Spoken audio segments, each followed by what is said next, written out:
Okay.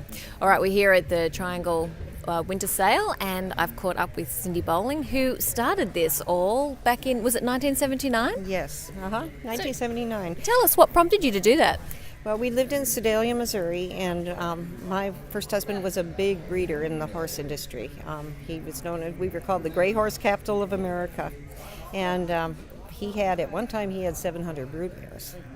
When we lived in Missouri, we had around 100.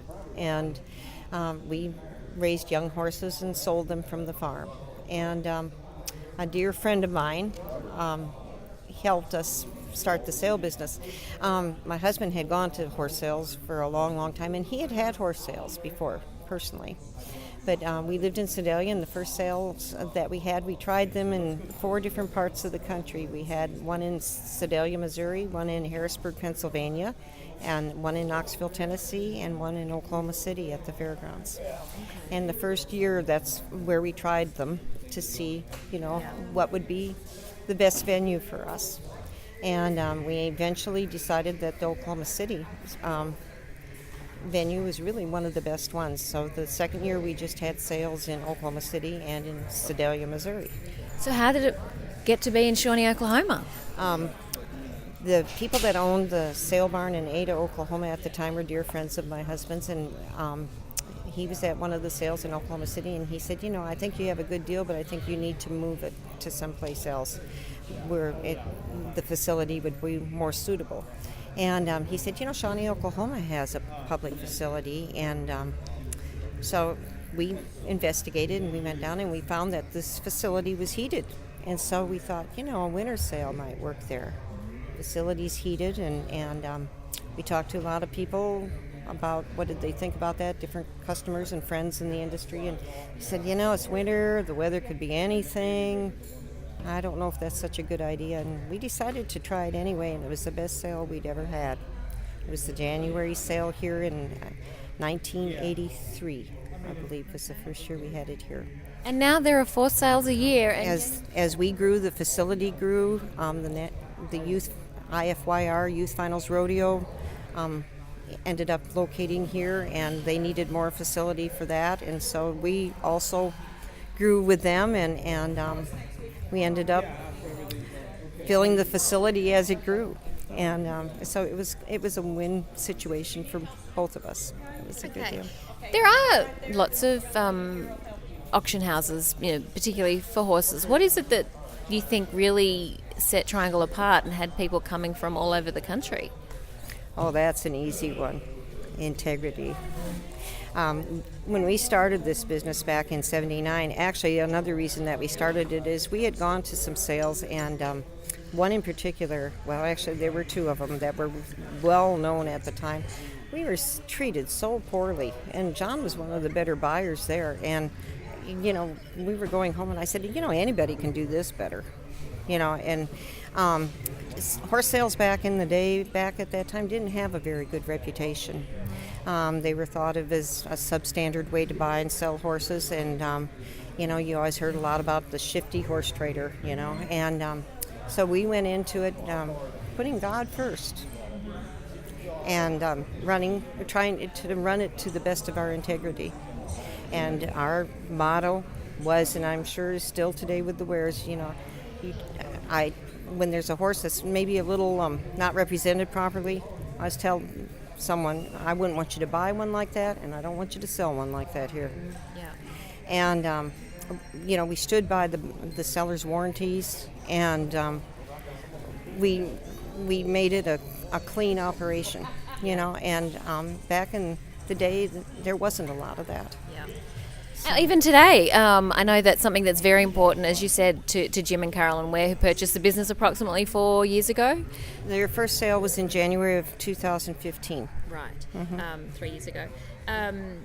So what is it? We were talking about customer service. That's part of Triangle's charm as well. What is it that's so important about customer service? Well, so many organizations, they spend fortunes on advertising to get people to their door, but we always believed in doing that, but the big thing was to keep them, and there's customers here today that have been coming here for 30 years, And some of them even have their family reunions here. It's very family oriented. And it's just, we try to keep it a clean, wholesome atmosphere that people feel like they're treated fairly and respected. Yeah. I've spoken to people who are adults now buying and selling horses who came as kids and they've brought their kids now. It's a generational thing. Makes me feel very old. And yes, I see that all the time, and I'm thinking, I remember when you were just, our age, just a small little child, and now they're buying and selling horses themselves. Yes. So how do you really build customer service into an operation? How do you get your staff to really offer that? Well, I think a lot of it is follow-up, and then, I've... when Jim and Caroline were buying the company, we didn't have a written contract for a long time, and Jim said, we need to get something down on paper. And I said, well, you're going to do what you said you were going to do, aren't you? And he said, yeah. And I said, well, my word's pretty good, and so, I think that's a lot of it is you do what you say you're going to do. And, if you tell a customer something, you don't back up on it, even if many times it's cost me quite a bit of money doing that. But your word is worth something, which in today's world isn't something. And then you treat everybody with respect. I mean, you have integrity and you treat people. You always put the best construction on everything first. You've got so many of the same staff who have stayed on for years and years and years, and particularly who stayed on when Jim and Caroline purchased the business, which speaks volumes. Well, that was one of the things when we were negotiating our deal. I said, I sure want you to keep the staff. And he said, well, that's what I want. I want that great staff. I mean, and I would match them against any sale company in the world.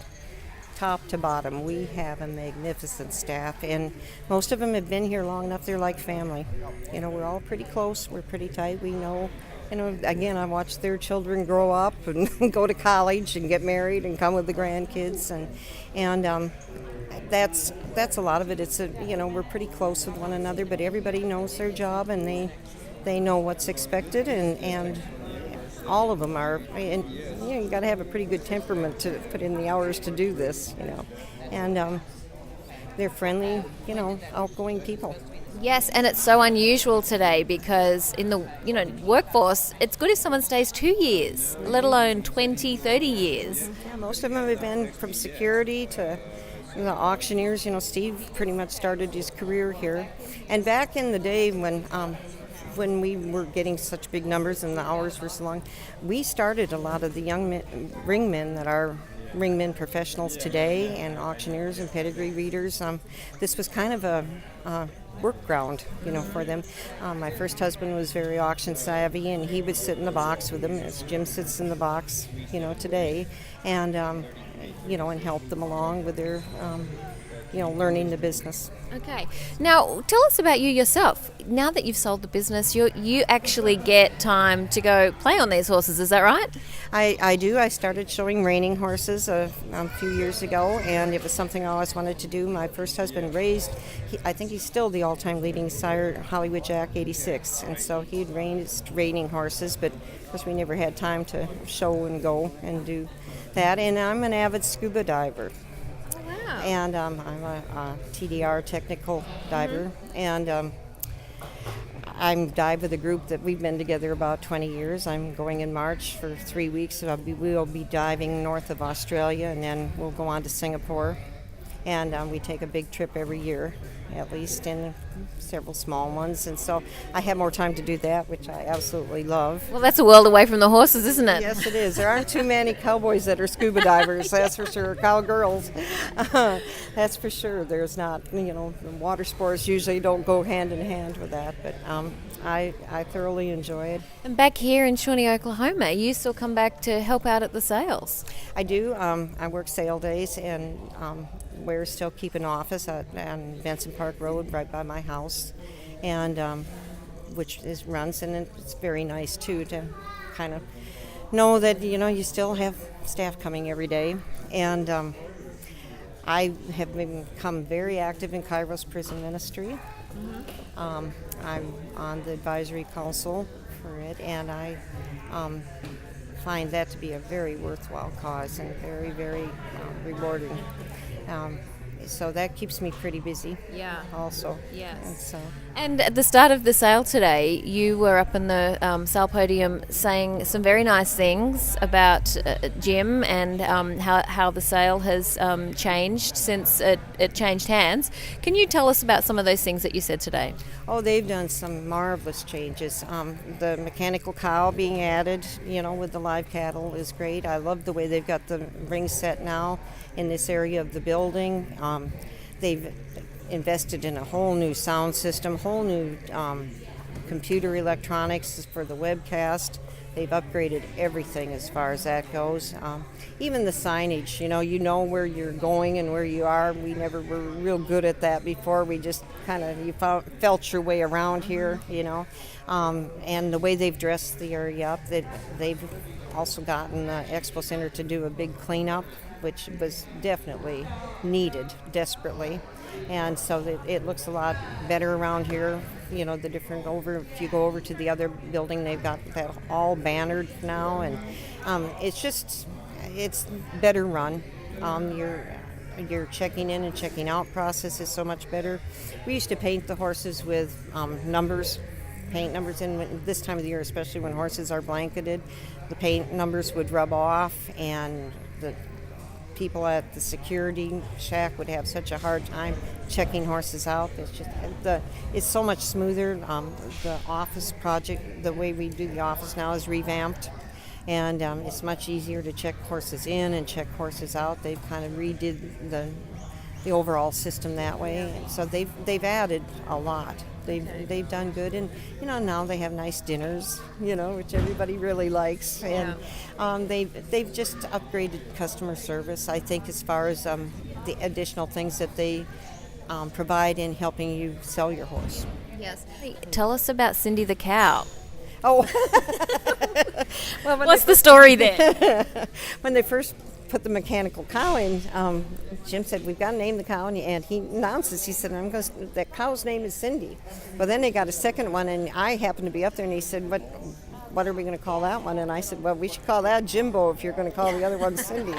And so anyway, then about 6 months ago, I think it was, we were talking about something, and I said, I'd really appreciate it if you quit calling that cow Cindy. And then I was told yesterday that he happened to slip and say that, and that's why I said that this morning. You got to quit doing that.